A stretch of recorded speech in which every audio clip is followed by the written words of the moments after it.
Hello children. Today I am going to take up chapter 2, The Tsunami of class 8 NCERT Honeydew book. I think you all might have heard about tsunami. It is a natural disaster, right? Which causes harm to society. There are many natural disasters that damage the environment and the people living in it. Some of them are earthquakes, cyclones, floods, tsunami, landslides, and volcanic eruption. Do you know how does a tsunami occur? Watch the clipping on tsunami. Tsunami is an ocean monster and it can wreak havoc on coastal populations and landscapes. It is a series of ocean waves which are large and powerful. It is caused by sudden movement of the ocean surface due to earthquakes, landslides on the seafloor. The seafloor near the earthquake was uplifted several meters. The displacement of water above the seafloor triggered the tsunami, which caused catastrophic levels of destruction in countries around the Indian Ocean. When the tsunami hits, it may come ashore like a fast rising flood and strike with devastating force. The series of waves may continue for hours. The first one may not be the largest or the last. Nearly 230,000 people died on 26 December 2004, making it one of the deadliest disasters in modern history. Tsunami affected 12 countries. The hardest hit and most severely affected countries were India, Indonesia, Malaysia, Maldives, Sri Lanka, Thailand, Myanmar, Seychelles, and Somalia. Now the lesson begins with a few stories from the Andaman and Nicobar group of islands. In this video, I will explain part 1 in detail, line by line, along with the meanings of difficult words. The lesson is divided into 3 parts. So today we'll take up part 1. So part 1 deals with a few stories from India. The first one, we have the story of Ignatius, who was a manager in Kachal. Second one, it is about Sanjeev, who was a policeman.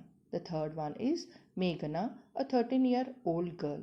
The fourth story is about Almaz Javed, a 10-year-old girl who lived on the Andaman and Nicobar Islands. Now, this page is page number 24 of your textbook, children. So, open to this particular page and you look at the map of Andaman and Nicobar Islands. So, this Andaman and Nicobar Islands, it is a group of 572 islands, and out of these 37 are inhabited. Right? Now, here we have been given this map. Just have a thorough look at this particular map. Now we'll do an activity related to this particular map so that it will be clear when we read the lesson. Now read the sentences below. Rewrite the incorrect ones after correcting the mistakes. So there are some mistakes in these sentences. Now the first one, Kachal is an island. Now just check whether Kachal is there here in this map or not. Yes, right, we have Kachal. So down in Nicobar Islands we have. So it is an island. So the first one is right. You can put a tick mark, children. Now the second one, it is part of the Andaman group of islands. So part of the means, does it belong to Andaman group of islands or Nicobar? Yes, it belongs to Nicobar. So here they gave Andaman. So you can strike off Andaman and write there Nicobar. Clear? Now the third one, Nankauri is an island in the Nicobar group. So Nankauri, you see where it is? Yes, right, it is in Nicobar only. Next to Kachal, here right side you have, no? So third sentence is right. Now we'll go to the fourth one. Kachal and Nankauri are more than 100 miles apart. So are they near or very far? No, they are near only. They are not more far, no? Okay, so you can write Kachal and Nankauri are less than. So you can write instead of more, you strike it off and write less, children. Now the fifth one, the Andaman and Nicobar Islands are to the west of India. Do they belong to the west part? No, they are towards the east. So strike off west and write east. Now coming to the last sentence. The Nicobar Islands are to the north of the Andaman Islands. So Nicobar, are they north? Are they on the top or down of Andaman and Andaman Islands? Yes, they are towards the down. So we can write that towards the south side. So you strike off north and write south. So the sixth sentence is the Nicobar Islands are to the south of the Andaman Islands. So is this clear, children? Now we'll move on to the next slide. So now this is in page number 25. So here I'll read it out. A tsunami is a very large and powerful wave caused by earthquakes under the sea. On 26 December 2004, a tsunami hit Thailand and parts of India such as the Andaman and Nicobar Islands and the Tamil Nadu coast. Here are some stories of courage and survival. Did animals sense that a tsunami was coming? Some stories suggest that they did. So we are going to read about these animals, whether they sense tsunami or not. Okay, in the third part. Now we'll see part 1. These stories are from the Andaman and Nicobar archipelago. Archipelago means a group of many islands. Ignatius was the manager of a cooperative society in Kachal. Cooperative society means a society run by some people getting together. And Kachal, it is a small island in the Nicobar Islands. His wife woke him up at 6 a.m. because she felt an earthquake. So Ignatius' wife, she was able to sense the earthquake and she woke Ignatius at 6 a.m. in the morning. Ignatius carefully took his television set off its table and put it down on the ground so that it would not fall and break. So what did Ignatius do, children? Yes, he has taken the television set from the table and he had put it down so that it will not fall due to earthquake. Then the family rushed out of the house. So rushed out means they came out of the house. When the tremors stopped, they saw the sea rising. So tremors means it is a slight shake, that is earth tremors. The earth shake during an earthquake. So during an earthquake the earth shakes, and when after the tremors or after the earth shake stops, then the sea rises. In the chaos and confusion, two of his children caught hold of the hands of their mother's father. So mother's father means that is grandfather, and mother's brother, that is their uncle, and rushed in the opposite direction. So when the tremors stopped and the sea started rising, so when the sea started rising, they were all in confusion. They were in chaos. Chaos means it is complete disorder and confusion. They had a lot of confusion. So in that confusion, Ignatius' two children, they caught hold of the mother's father, that is their grandfather, and mother's brother, that means their uncle, and they have rushed in the opposite direction, and he never saw them again. His wife was also swept away. So his two children, his wife, and the grandfather, and that uncle, so all of them, they have swept away. Only three children, only the three other children who came with him were saved. So only the three children who were with Ignatius, they were only saved. So all were swept away by the tsunami wave. Okay, next one. Next is the story of Sanjeev. So Sanjeev was a policeman serving in the Kachal island of the Nicobar group of islands. He somehow managed to save himself, his wife, and his baby daughter from the waves. So Sanjeev, he was a policeman. He was serving in which island, children? Kachal island, that is in the Nicobar group of islands there. And he was able to manage himself, his wife, and he had a daughter, baby daughter. So he was able to manage himself from the wave. But then he heard cries for help from the wife of John, the guest house cook. So later, what he heard? He heard the cries for help. So whose cries it was? It was the cries of John's wife. Who is this John? He's the guest house cook. So when he heard those cries, then immediately he jumped into the water to rescue her, but they were both swept away. So he jumped in order to rescue John's wife, who was the guest house cook's wife, that is guest house cook's wife. So he wanted to rescue her. In going to rescue her, he himself was swept away with that lady, right?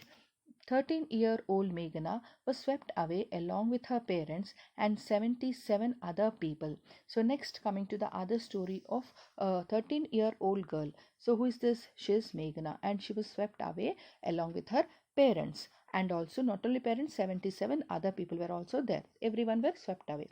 She spent 2 days floating in the sea. So 2 days this Meghana, she was floating in the sea. holding on to a wooden door. So she was holding one wooden door and she was floating in the sea. 11 times she saw relief helicopters overhead, but they did not see her. So what is this relief helicopters, children? So helicopters being bringing help to people. So when there is any natural disaster, when there are floods or any disaster occur to the people at that time, these helicopters come in order to protect the people and save the people. So 11 times these relief helicopters she was able to see, but those people who were there in that helicopters, they did not see this 13-year-old old Meghana, right? She was brought to the shore by a wave and was found walking on the seashore in a daze. So later what happened? She was swept to the shore by a wave. So there on the seashore she walked and she was in a daze. Daze means she was unable to think. She was not, she did not had any sort of clarity. So she was very much, she was in a shock. Okay, right? Next we'll read the story of another girl. Almas Javed. So Almas Javed was 10-year-old. She was a student of Carmel Convent in Port Blair, where her father had a petrol pump. So Almas Javed, what was her age, children? Yes, she was 10 years old and she's a student of Carmel Convent in Port Blair. So in Port Blair, that convent is there, and Port Blair, this is the capital of Andaman and Nicobar Islands, right? And where in that Port Blair, her father, this Almas Javed's father, he had a petrol pump. Her mother Rahila's home was in Nankauri Islands. So her mother's house, where is it? Yes, it is in Nankauri Island. The family had gone there to celebrate Christmas. So all of them, they went to Nankauri Island in order to celebrate Christmas. Next, when the tremors came early in the morning, the family was sleeping. So when they are in this Nankauri Island, that time there were tremors. So when the tremors came early in the morning, the family was sleeping. So everyone early in the morning they were sleeping. Alma's father saw the sea wave recede. So Alma's father, he saw the sea wave. It was receding. Recede means to move back from where it was. So it was going back. So he knew that when the wave moves back, it is going to come and hit them with great velocity, right?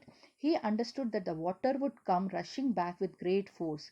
He woke everyone and tried to rush them to a safer place. So what did he do? He woke up everyone, okay, and then when everyone got up, he told them to, or he moved them to a safer place. Okay, as they ran, her grandfather was hit on the head by something and he fell down. So what happened as they were moving? So grandfather, whose grandfather it is? Almas Javed's grandfather. Okay, he was hit by something. It was very hard for him and he fell down. Her father rushed to help him. So Alma's father, he rushed. He went there and he helped grandfather. That is father's father, right? Then came the first giant wave that swept both of them. So then this giant means a very huge, a very big wave came and it hit both Almas Javed's father and grandfather, and both were swept away by this giant wave. Then Alma's mother and aunts stood clinging to the leaves of coconut tree, calling out to her. So Alma's mother and aunts. So where were they? They stood clinging. Clinging means they were holding, hugging tightly to the leaves of coconut tree, and they were calling from there. They were calling Almas, right? A wave uprooted the tree, and they too were washed away. So a big wave came, and that wave it pulled out the this coconut tree with from the ground. Okay, and with that particular coconut tree, they were carried away. Okay, they were swept away. Okay, they were washed away, right? Alma saw a log of wood floating. She climbed on it. Then she fainted. So later what happened? Alma's, she has seen one log of wood and she took hold of it, and on that she climbed, and then she fainted. Fainted means she became unconscious. So why did she become unconscious? Because she has seen everyone being washed away by this waves. So she fainted. She fainted over there. Okay, on that she was on that log of wood. When she woke up, she was in a hospital in Kamota. So when she got up, so where was she? She was in a hospital. So what is that hospital which is in Kamota? From there she was brought to Port Blair. So later from that particular hospital she was shifted to Port Blair. The little girl does not want to talk about the incident with anyone. So this little girl, that is Almas Javed, okay, So she doesn't want to talk about this particular incident with anyone. Okay, because why? She is still traumatized means greatly shocked and distressed. So she was in a shock, and she was very sad that she has lost whole of her family, and everyone were swept away, or everyone were carried away by this giant wave. So she was still in traumatized means here greatly shocked, and she doesn't want to talk to anyone about this particular incident. So, in part 1, we read the stories of people who were hit by tsunami, isn't it? Certain unfortunate incidents happen due to calamities, but we need to learn to be brave and bold in mind to lead further life. Is this clear, children? Have you all understood? Thank you.